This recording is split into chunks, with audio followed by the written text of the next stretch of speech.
Hello everyone. आज हम start करेंगे अलजेब्रा का सेकंड टॉपिक डिटरमिनेंट। मैट्रिसेस हम लोग ऑलरेडी पढ़ चुके हैं, अब हम डिटरमिनेंट पढ़ेंगे। सबसे पहले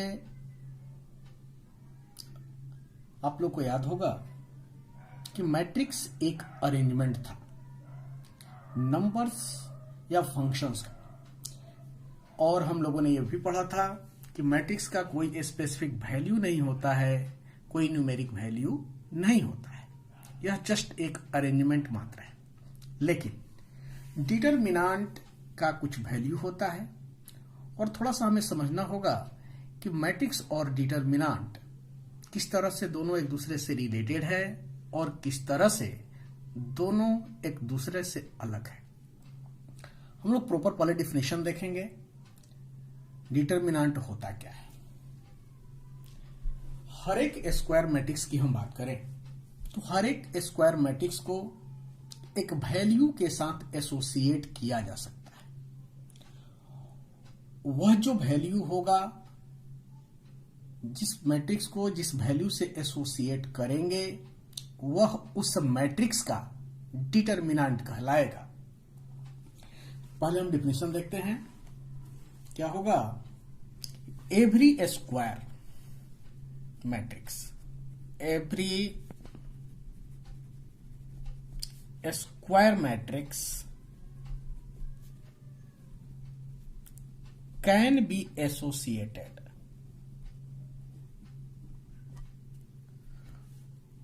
to an expression or a number which is known as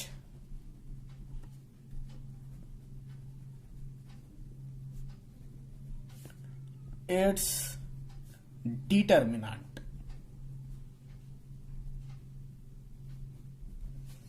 जैसे हम मान लेते हैं कि ए कोई स्क्वायर मैट्रिक्स है। If A is a square, हम ऐसा ले लें, एक minute. If A is equal to Aij is a square matrix of order n, then the determinant of A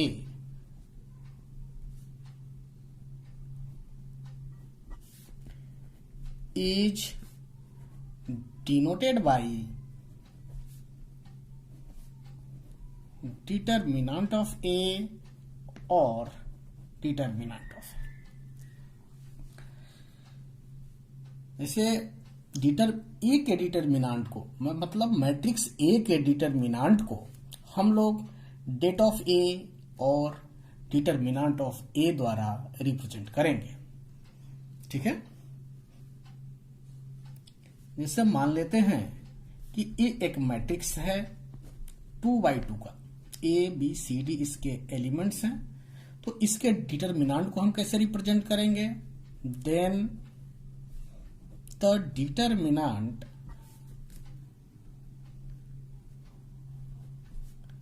of A is written as, इस तरह से, और यहां हम लोग लिखेंगे ए बी सी डी। इसको हम लोग ऐसे भी लिख सकते हैं।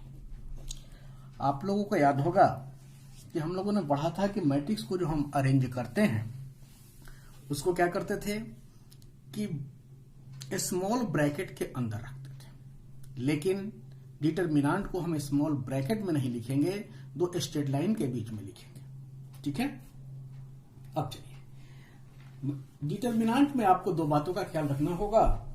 सबसे पहली बात कि स्क्वायर मैट्रिक्स का ही डिटरमिनेंट पॉसिबल होगा, यानी only square matrices have determinant. और दूसरी बात, ये जो हम ए के डिटरमिनेंट को इस तरह से लिखते हैं, इसको हम लोग मॉडुलस ऑफ ए नहीं पढ़ेंगे। इसे क्या पढ़ेंगे? इसे हम पढ़ेंगे डिटरमिनेंट ऑफ ए। ठीक है, अब हम लोग क्या करेंगे? डिटरमिनेंट का वैल्यू निकालना सीखेंगे। जैसे सबसे पहले हम लोग फर्स्ट ऑर्डर का डिटरमिनेंट लेते हैं। डिटरमिनेंट ऑफ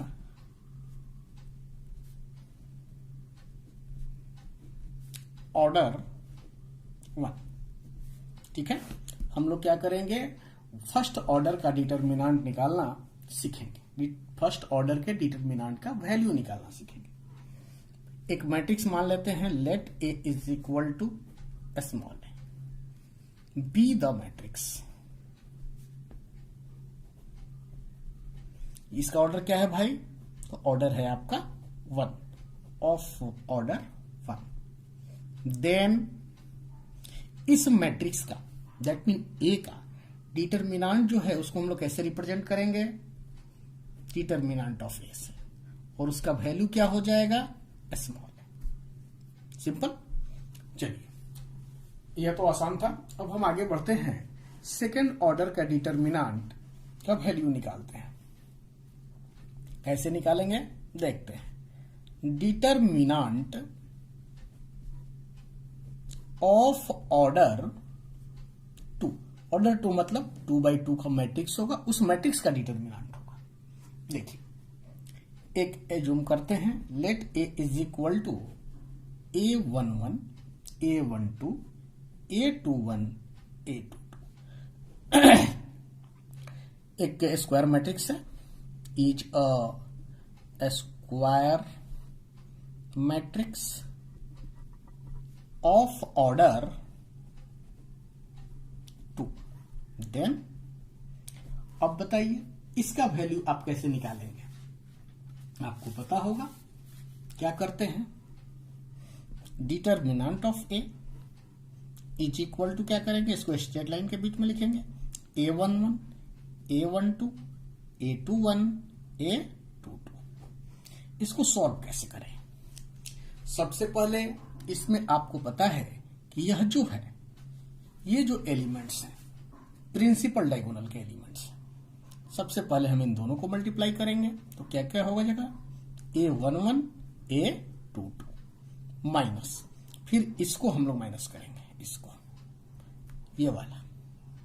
ठीक है, क्या हो जाएगा? A21 into A12। क्लियर है?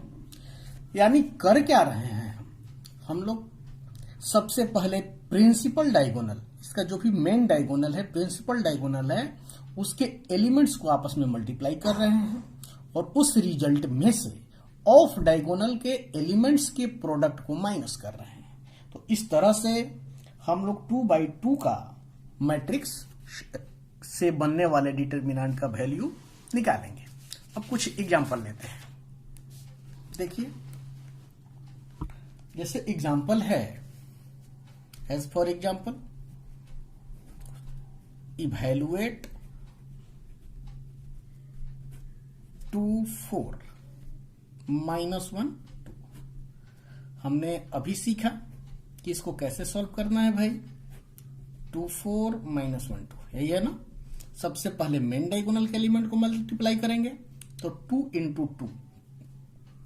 इंटू 2 माइनस -1 इंटू 4, क्या हो जाएगा? ये हुआ 4, और ये माइनस माइनस प्लस 4 बराबर कितना? 8। ठीक है, उसी तरह से एक और एग्जांपल लेते हैं। Evaluate x plus 1, x minus 1 and x। इसको कैसे सॉल्व करेंगे भाई? इसका सॉल्यूशन देखिए, क्या दिया गया है? x है, x प्लस 1 है, x माइनस 1 है, और यहां x है। इसका प्रिंसिपल डायगोनल के elements x into x minus of diagonal का एलिमेंट्स का प्रोडक्ट x माइनस 1 इंटू क्या x प्लस 1। क्या हो जाएगा भाई, x को x से मल्टीप्लाई करिएगा तो x square minus a minus B a plus B, क्या होगा a square minus B square, तो x स्क्वायर माइनस 1। आगे देखिए x स्क्वायर माइनस, अब जब हम इस ब्रैकेट को हटाएंगे तो इसके अंदर जो भी चीजें हैं उनके साइन क्या होंगे, चेंज हो जाएंगे। ये क्या होगा, माइनस हो जाएगा और ये प्लस हो जाएगा, ये कट गया तो इसका वैल्यू क्या आएगा, 1 आएगा। ठीक है, अब क्या है मेन हमारा इस टॉपिक में 3/3 ऑर्डर के डिटरमिनेंट का वैल्यू निकालना सीखना है। चलिए हम लोग क्या करें कि एक 3/3 का डिटरमिनेंट लेते हैं और उसके वैल्यू को कैसे निकालेंगे इस बात को समझने का प्रयास करते हैं। ठीक है, हेडिंग देंगे डिटरमिनेंट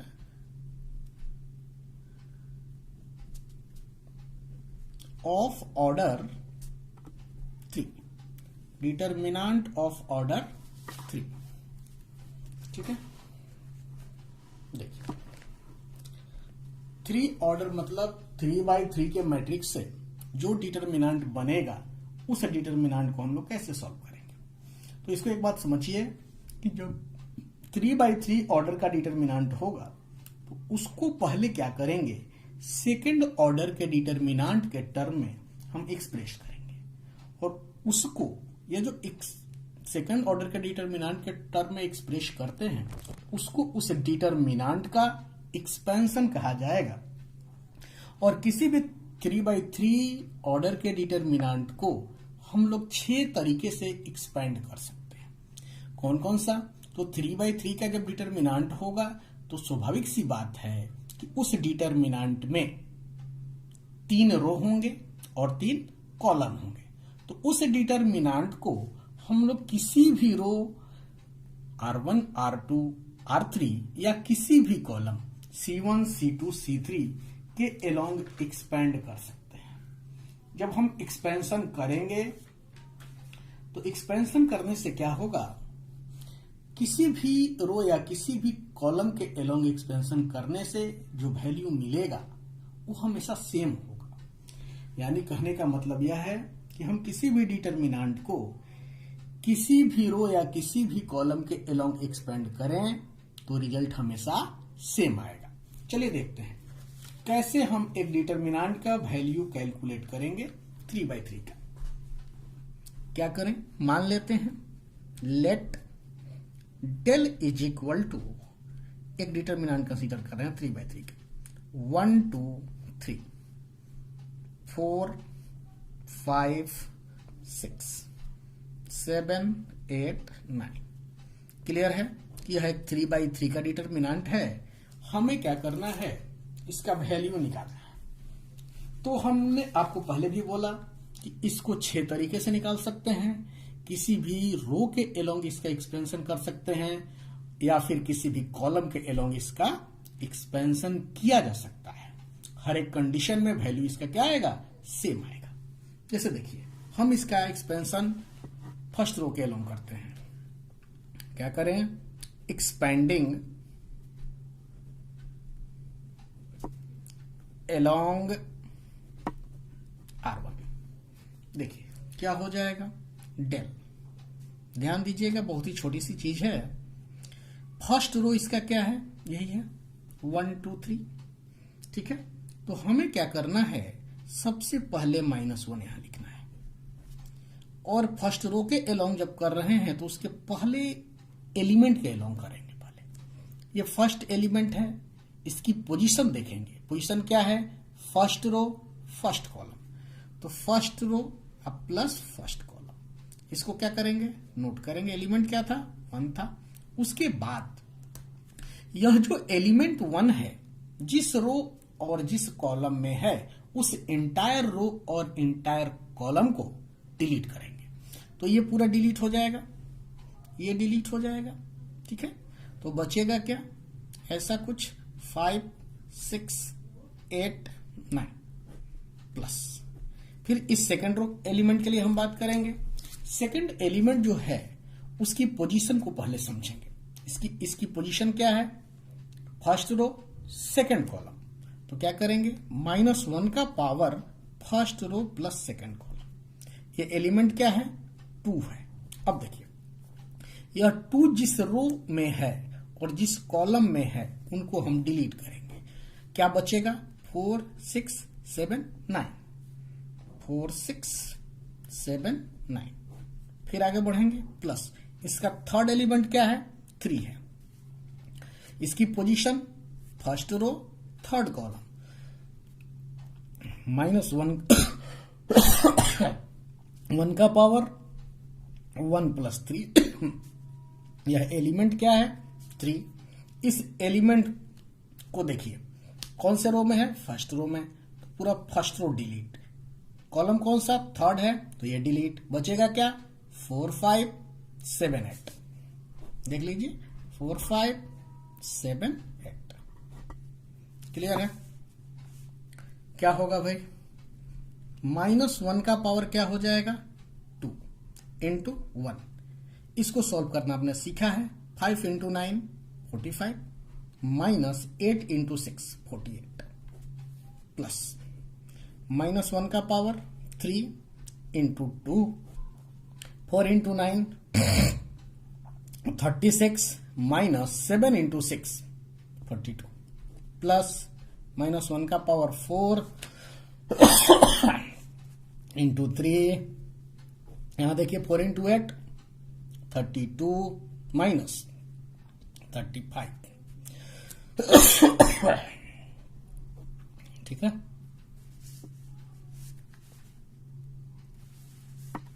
आगे बढ़िए।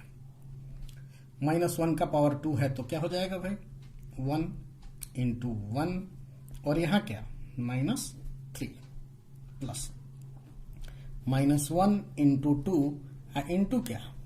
-6, प्लस 1 × 3, और यहां क्या? -3। क्या हो गया ये? -3 प्लस माइनस माइनस प्लस, 6 × 2 कितना? 12, और माइनस कितना? 9, -9 -3 -12 प्लस 12 क्या हो जाएगा? 0। ठीक है? यानी हमने देखा कि R1 के एलोंग हमने इसका एक्सपेंशन किया, इसका वैल्यू क्या आया? 0 आ गया। अब हम क्या करेंगे? इसी डिटर्मिनेंट को किसी दूसरे रो या दूसरे कॉलम के एलोंग एक्सपेंड करके देखते हैं कि क्या वैल्यू सेम आ रही है। चलिए हम क्या करते हैं, मान लेते हैं कि इसका एक्सपेंशन हम किसके एलोंग करें? C2 के एलोंग करें। ठीक है? Expanding del is equal to 1 2 3 4 5 6 7 8 9। क्या करना है भाई? एक्सपेंड करना है। एक्सपेंडिंग अलोंग C2 कर देते हैं। चलिए, डेल बराबर C2 यही है ना। क्या करें? इस एलिमेंट की 2 की पोजीशन देखिए, क्या है? फर्स्ट रो सेकंड कॉलम, तो 1 + 2 इंटू क्या? 2। ठीक है? इसको डिलीट करेंगे, इसको डिलीट करेंगे। कौन सा डिटर्मिनेंट बचेगा? 4 6 7 9। ठीक है? प्लस इस एलिमेंट के लिए बात करें, क्या पोजीशन है भाई? सेकंड रो सेकंड कॉलम, तो 2 + 2, और एलिमेंट कौन सा है? 5। पूरे को डिलीट करेंगे, क्या बचेगा? 1 3 7 9, प्लस -1 का पावर कितना? इसकी पोजीशन देखिए 8 की, थर्ड रो सेकंड कॉलम, तो 3 + 2 इंटू 8। इसको डिलीट करेंगे, इसको डिलीट करेंगे। क्या आएगा? 1 3 4 6। देखिए, -1 का पावर 3 × 2 36 - 42, प्लस -1 का पावर 4 इंटू 5, यहां क्या हो जाएगा 1 इंटू 9 9, 7 इंटू 3 21, प्लस -1 का पावर 5 इंटू 8 6 6 और 4 into 3 12, -1 into 2 into -6 plus 1 into 5 into क्या हो जाएगा 21 में से 9 घटाएंगे तो बताइए 16 -16 प्लस -1 का पावर 5 यानी -1 इंटू 8 इंटू -6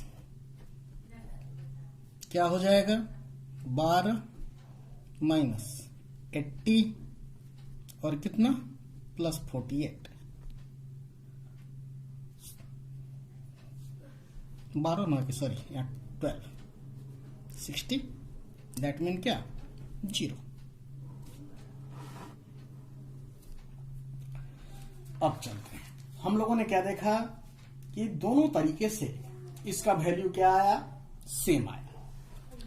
एक बात समझिए, हमेशा ध्यान रखेंगे जब भी डिटरमिनेंट को सॉल्व करेंगे हम देखेंगे, सबसे पहले देखेंगे कि किस रो या किस कॉलम में नंबर ऑफ जीरो ज्यादा है।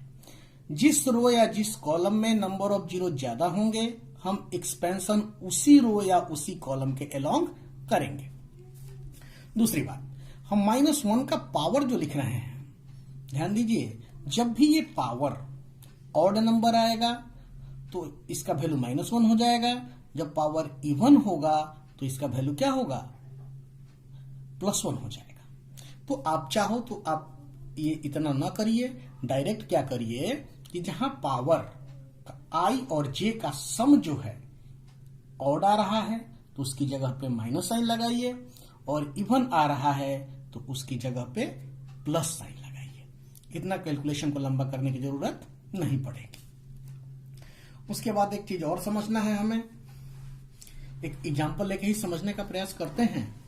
जैसे मान लेते हैं कि एक मैट्रिक्स है, let A is equal to 2 2 4 0, ठीक है, और एक दूसरा मैट्रिक्स है 1 1 2 0। एक बात आपको यहां से दिख रही होगी कि A जो है 2B के बराबर है, ठीक है। अब चलिए, अब यहां पर आप यदि A का वैल्यू निकालेंगे तो क्या होगा भाई 2 2 4 0, 2 इंटू 0 0, -4 इंटू 2 8, क्या आ जाएगा -8। डिटरमिनेंट ऑफ B निकालेंगे 1 1 2 0, 1 इंटू 0 क्या होगा 0, -2 इंटू 1 क्या होगा 2 इज इक्वल टू क्या -2। क्लियर है। अब देखिए, क्या हम लोग इसको ऐसे नहीं लिख सकते, 10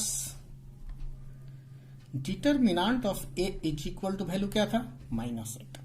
इस -8 को 4 इंटू -2 लिखा जा सकता है।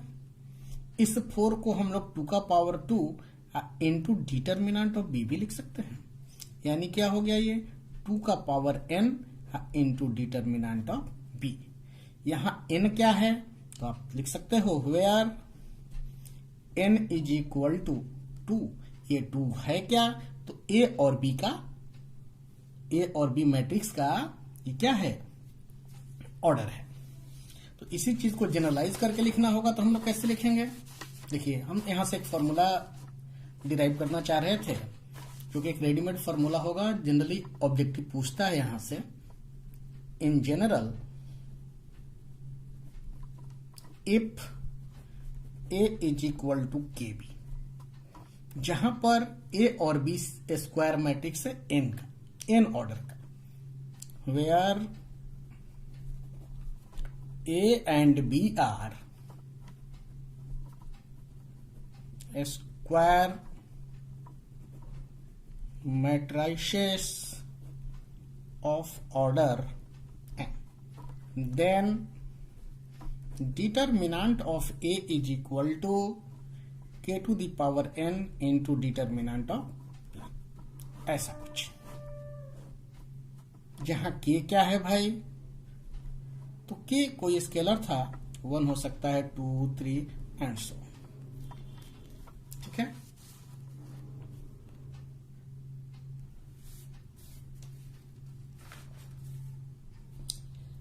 ये हमारा फर्स्ट पार्ट हुआ। इसके बाद ये आप पढ़िएगा, इसके साथ ही साथ आप क्वेश्चन सॉल्व करिएगा। आप लोग इस पर क्वेश्चन सॉल्व कर सकते हैं।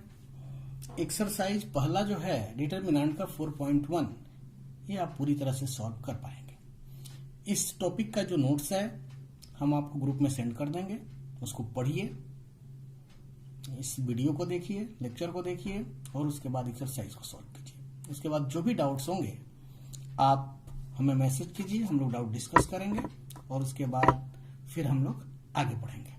Thank you.